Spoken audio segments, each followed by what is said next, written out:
بسم اللہ الرحمن الرحیم۔ وسیلہ چاہنے والوں کی سرگوشیاں۔ اللہم صلی علی محمد وآل محمد۔ میرے معبود، تیری بارگاہ تک تیرے کرم اور مہربانیوں کے علاوہ میرا کوئی وسیلہ نہیں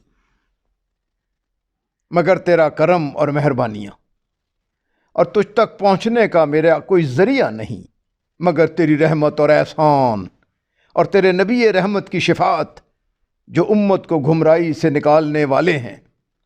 ان دونوں کو میرے لیے اپنی بخشش کے حصول کا ذریعہ بنا، اور انہی دونوں کو میرے لیے اپنی رضا تک پہنچنے کا وسیلہ قرار دے۔ میری امیدیں تیری بارگاہ کرم سے وابستہ ہیں، اور میری خواہش مجھے تیرے در سخاوت پر لے آئی ہے۔ پس میری امید پوری فرما، میرے عمل کا انجام بخیر کر۔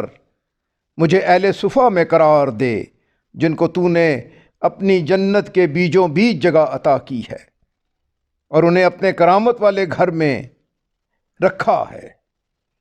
تو نے یوم ملاقات اپنی بارگاہ کی طرف نظر کرنے والوں سے ان کی آنکھوں کو روشن کیا ہے، اور انہیں اپنے قرب میں صدق کی منزلوں کا وارث بنایا ہے۔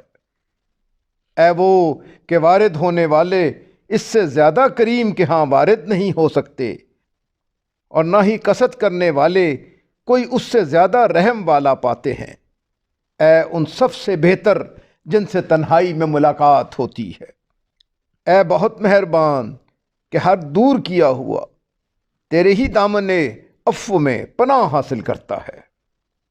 میں نے اپنا ہاتھ پھیلایا ہے اور تیرے دامن سخاوت کو اپنے ہاتھ سے تھام لیا ہے۔ پس مجھے نا امید نہ فرما، اور مجھے رسوائی اور گھاٹے سے دوچار نہ کر۔ اے دعاؤں کے سننے والے، اے رحم کرنے والوں میں سب سے زیادہ رحم کرنے والے، اللہم صلی علی محمد وآل محمد۔